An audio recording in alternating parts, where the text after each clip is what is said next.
Oh boy, oh boy, oh boy, it's the time in the video that you guys have been waiting for. The player ratings for Real Madrid's 2020 to 2021 La Liga season, starting off with the defenders. Let's get started.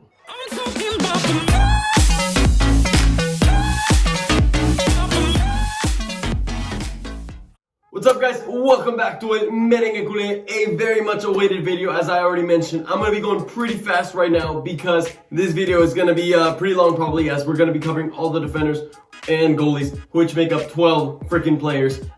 Quick reminder that I did this video for last season, so if you're kind of interested in watching how the players changed in terms of their ratings from last season compared to this one, I went back and listened to it, and I thought it was kind of interesting. So if you want to go watch that one, make sure you go check it out. It's the same format as last time, in which I'm going to be rating them from 1 to 10, 1 out of 10.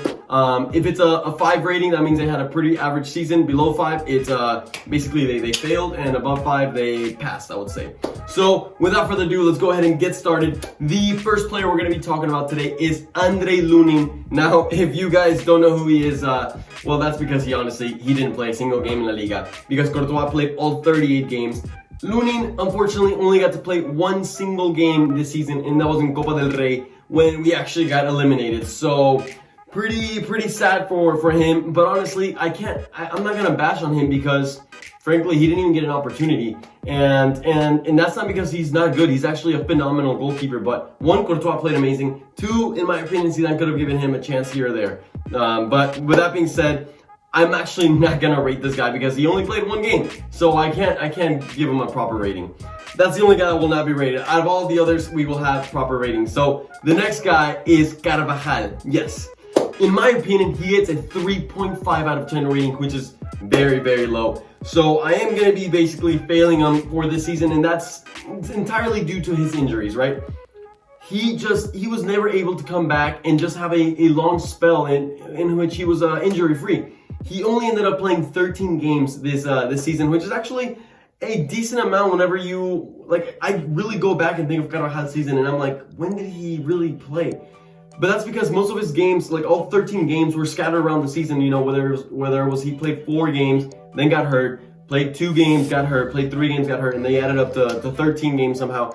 He did end up getting 2 assists nonetheless. But with that being said, in those 13 games, he still managed to pick up 5 yellow cards, which is, in my opinion, too high of an amount of yellow cards when you're only playing really 13 games. So for that reason, I'm only giving him a 3.5. I will say that whenever he did play, the games that he was fit, I did feel like the team improved both defensively and offensively, which, I mean, it's no lie. Carvajal is a phenomenal player for us, and he has been for a very long time, but this season was just not it. He still committed stupid mistakes at times, so that's that. 3.5 for Carvajal. Moving on to the next guy, and that is Marcelo. Yes, I'm somehow giving Marcelo a better rating than Carvajal, but not by much. Only a 4 out of 10. So Marcelo, in my opinion, still fails for this season. And frankly, it feels like every time Marcelo stepped on the field, the team dropped points. Either we tied or we lost. Marcelo looked clueless out there. He looked tired. He looked out of creativity like he used to. We've said it all season long. Marcelo can't defend anymore, but if he's on the field, maybe he can provide us some sort of offense, some sort of creativity that could create a goal. Well, the stats don't even say it, because in the 16 games that he played, which is not that many more than Carvajal, and Marcelo was able to stay fit for the majority of the season, actually. He only got 2 assists. 2 assists, and let me make it worse for you. 0 goals. This is the first time that he doesn't score a goal since 2013, which is when Atletico Madrid won the league last. What are the odds? So, in my opinion, he only had 1 single good game this season, and that was against Getafe. And that's back when he played 1 game, his first game at left wing back with the 5 in the back formation. That's when I was like, I kind of hyped him up, and I was like, you know what? Maybe this is what Marcelo needs. Maybe if we play 5 in the back and Marcelo plays as a left wing back, he doesn't have to worry about defending as much, and he can just focus on creativity. But we all saw what happened in the future games. Let us down left and right. So Marcelo, 4 out of 10, and frankly, I don't know if we're going to be seeing you next season. Reminder, we're still going to be having another video in which we talk about changes for next season, players that could leave, players that could come in. But this video will be for ratings because it's going to be different topic, and it's going to get pretty long. Anyways, next player, and I know I'm ramming through these players, but bear with me, lots of information here. Odriozola. Odriozola, in my opinion, had a better season than Carvajal and Marcelo. Slightly. I'm going to be giving him a 4.5 out of 10. In my opinion, still fails. And I feel like it's a little bit harsh because Odriozola, one, he didn't get many chances at the beginning of the season when Vazquez was playing, which is very, very good in my opinion. And whenever he had to come in because of Carvajal and Vazquez's injuries, in my opinion, he did a good job. He stepped up and he wasn't afraid. With that being said, I didn't feel like the team really improved in defense or improved in offense. If anything, it probably went down because Vazquez did frankly have a pretty good season. But with that being said, Odriozola still managed to play 13 games, which is less than Marcelo and the same as Carvajal. Yet Odriozola did have 2 goals, and I felt like he was starting to pick up some sort of confidence that in the last 5 games of La Liga when he was just starting. To me, I was like, you know what? Yeah, Odriozola is doing fine. He's doing fine. So the only reason I'm still failing him for the season is because he played very little amounts, only 13. But 4.5 for Odriozola. Let's leave it at that. Next player, and this could be controversial, but this is how I feel. Barely passes with a 5 out of 10, and I really I contemplating either failing him or giving him a 5.5, but I ended up just going right in the middle, 5 out of 10, average season. And that is to our captain, Sergio Ramos. Sergio Ramos with a 5 out of 10. And this is what I really highly recommend you go check out the video from last season to see just the difference, in my opinion, from Sergio Ramos last season to this season. This season, I am frankly pissed with the guy. I can't deny the fact. Sergio Ramos is and will always be one of my favorite players. One, because we play similar positions. 2, because I love his leadership and his quality and his personality. Everything about him I've always loved. But this season I've been more frustrated at the guy than ever before. Due to his, one, the contract talks that he just keeps asking Real Madrid for more money or to at least not decrease his salary. I'm just like, dude, we're going through a pandemic. Like, come on, man, come on. Second of all, his ambition to just want to get more caps for Spain, it affects Real Madrid. He didn't want to play with us, and then he went to Spain, ended up getting hurt and injury for another long term. In 2021, he only played 2 to 3 games. So since December, we've only seen Sergio Ramos play 2 to 3 games, and one of those was against Chelsea, and we saw what happened there. So not happy with Sergio Ramos this season. He only scored 2 goals, both of them off penalties, when last season he scored 11 goals. And I mentioned it was penalties, free kicks off like regular play. Last season he was a beast, this season he was not.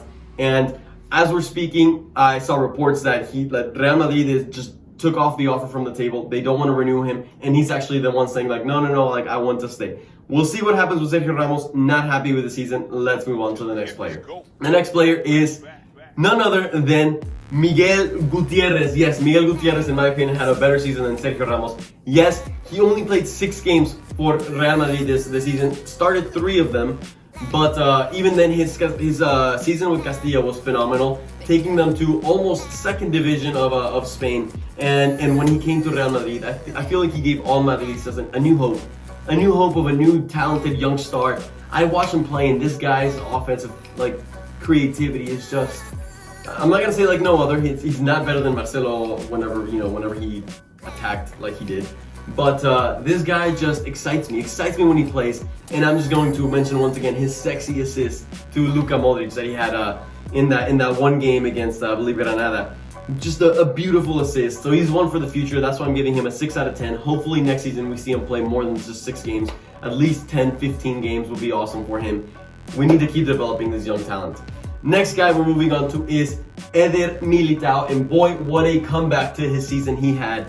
What a comeback. And for that reason, I'm going to be giving Militao a 6.5 out of 10. Now, I know I'm being harsh because right now we have fresh his amazing end of the season. And it is harsh to give him a 6.5 when I think if he would have continued playing the whole season like he did, he probably would have gotten an 8.5, even potentially a 9. Like, he played that good this end of the season, but frankly, Zidane didn't give him the opportunity till very, very end.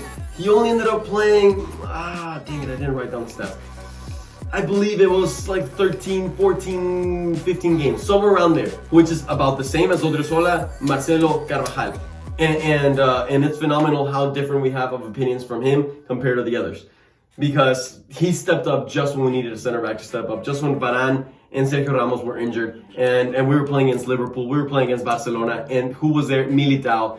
He scored only one goal this season, but that one goal was super crucial. It gave us the go-ahead goal against Osasuna in the last 10 minutes when we were still very much in the fight for the title in La Liga. So Militao, an amazing end of the season. Hopefully, our new coach, which is Ancelotti. I don't want to talk about it this video, but yes, Ancelotti has been confirmed as our new coach. Hopefully he can continue giving him trust and continue increasing his confidence for the seasons to come. So anyways, moving on to our next player, and we only have 4 left now.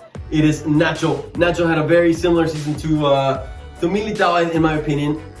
But with that being said, I'm gonna go ahead and give him a 7 out of 10, slightly better than Militao, just because Nacho was a little more consistent. He ended up playing 24 games this whole season, which is a pretty good amount. Starting, I believe, like 21 of them. Like I said, a decent amount. Yes, a lot of those games were played due to injuries for Sergio Ramos and Varane. But frankly, the guy stepped up, and it literally made us forget about Sergio Ramos. We have not one point this season we were like, man, if only we had Sergio Ramos back. If only, I mean, maybe if we had prime Sergio Ramos back, but the Sergio Ramos that we were seeing this season was not it. And Ramos did, and Nacho did a perfect job covering his absence. I was looking at his stats and his pass completion, passes attempted, and all that stuff. All the passing attributes for him were phenomenal. Phenomenal. And that just goes to show how it's a job that he covered from Sergio Ramos very well, because Sergio Ramos is normally the guy that brings the ball out and distributes the ball out for us. Nacho assumed that role perfectly. I remember against Atalanta, he played great. Against Liverpool, he played great. Many La Liga games where he just stepped up. He also only had 1 goal this season, but also, once again, it was a game in which we won 1-0, and it was also towards the end of the game. So, Nacho, I hope you stay with us for many more years, because frankly, I love you, little Nachito. I love you. You always come in so clutch every season. So 7 out of 10. You know, better than average for Nacho. Next up, the God himself, Lucas Vazquez. Lucas Vazquez, my goodness, he stepped up. He stepped up when no one believed in him. Even I was like, oh gosh, Lucas Vazquez at right back. Like, here we go. It's gonna be a bad season. We're gonna concede a lot of goals. No, we frankly did not concede that many goals. A little more than last season, but not very many. He did an amazing job replacing Carvajal, as I already said. Ended up playing 24 games, the same amount as Nacho. And frankly, his rating, that is a 7.5, would have probably been close to the 8.5s if he hadn't gotten injured against Barcelona. Unfortunately, that injury left him out for the rest of the season, missed out like the rest of the 8 to 10 games that we had left of the whole season. But with that being said, in those 24 goals, he got 2 goals. In those 24 games, he got 2 goals and 5 assists, which is, it's pretty decent. I'm not gonna, you know, it could be better still, but it's pretty decent. 5 assists, I like it, especially when one of those assists was against Barcelona in El Clásico, whenever he assisted Karim Benzema, so we could go up 1-0 on them. You know, Lucas Vazquez, you did great. You did great, and you didn't commit many mistakes. So 7.5, and reports are saying that he has accepted Real Madrid's contract renewal. So we should be seeing him next season, hopefully. And like I said, great job, Lucas Vazquez. Great job. Next up, we have Ferland Mendy. And with him, I was in between a 7.5 and an 8. I ended up going for a 7.5 because I feel like while he was very consistent, he played 26 games. Very similar, now that I think about it, to Lucas Vazquez, who only played 24. However, compared to Lucas Vazquez, who got 2 goals and 5 assists, Mendy only got 1 goal in La Liga. Yes, he got 1 goal in the Champions League, which was crucial against Atalanta. Offensively, though, I felt like he really let us down, especially against teams that parked the bus and played a lot more defensive. We really needed a left back that had more creativity. I felt like he was a very linear left back. However, defensively, man, the guy was unbeatable. His pace, his strength, aggressiveness, everything. He has every characteristic that a defender needs. He just needs to work a little more on the offensive style and using his right foot too. He's super left-footed, which makes him a bit predictable. But nonetheless, his consistency this season led me to giving him a pretty high rating. Still, like I said, a 7.5, same as Lucas Vazquez, but he was very close to an 8, maybe a 7.75. I'll give him that. And next up, we have Varane. Now, Varane, not his best of seasons yet. I still think he was our best defender that we had this whole season, and that's entirely due to his consistency. I'm giving him an 8 out of 10, still pretty close to Mendy and Lucas Vazquez, which goes to highlight the fact that I'm not like entirely happy with the season. I really feel like he could have done a little more. When I was looking at his specific statistics, tackles, he was averaging 1 tackle a game, which for a center back of his caliber is pretty low. And actually that was confirmed whenever I saw the percentile. He was actually with that 1 tackle per game average. He was in the 7th percentile of all the defenders this season, which is extremely low for Varane, for a player like of the name of Varane. With that being said, I was talking about how Ramos, whenever he's playing, he often gives us the capability of distributing the ball, bringing the ball out from the defense into the midfield. And Varane's statistics for that were actually pretty high, which goes to show how Nacho and Varane really stepped up to replace Ramos' role as the player to distribute the ball to the midfield. So in that sense, he did a pretty good job. He scored 2 goals, and I believe both of those goals were in the same game, which are super important. If my memory doesn't fail me, I think it was against Huesca. So, like I said, not Varane's greatest season, but with that being said, not a bad season. Let's see if he's going to be staying with us next year, because rumors are suggesting that he could be leaving. And I don't know. I'm not too happy about those rumors. But with that being said, he played 31 games, the most out of any defender this season. So 8 out of 10 for Varane. Congratulations, Varane. And our final player, and I mean, by now, I'm sure you've guessed it. I've been praising him the whole freaking season.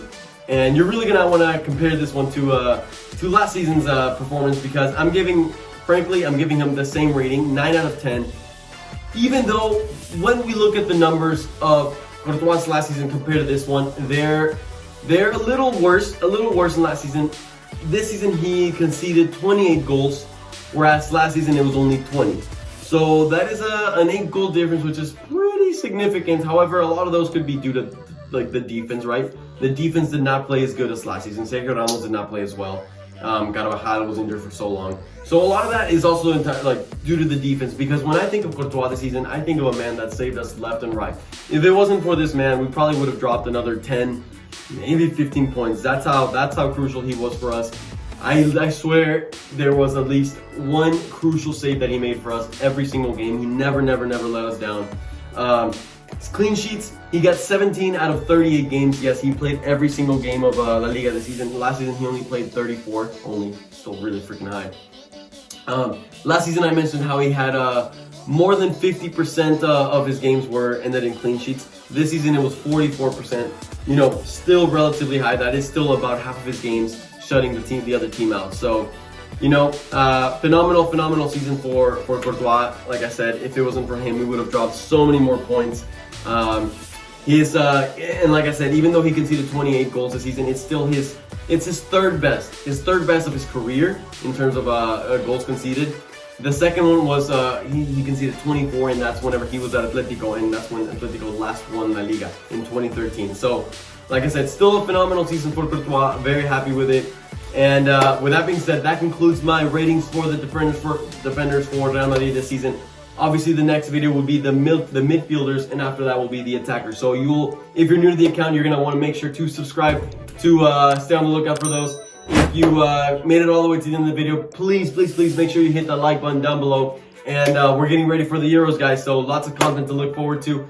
I'm gonna wait a little more for a little more Real Madrid news to make another video about that. But like I said, Ancelotti has signed for Real Madrid as of today, and a couple days ago, Alaba is our new signing. So Alaba, you will be in these ratings next season, so I'll be looking forward to you. With that being said, guys, I'll see y'all tomorrow for the midfielders, and as always, Real Madrid.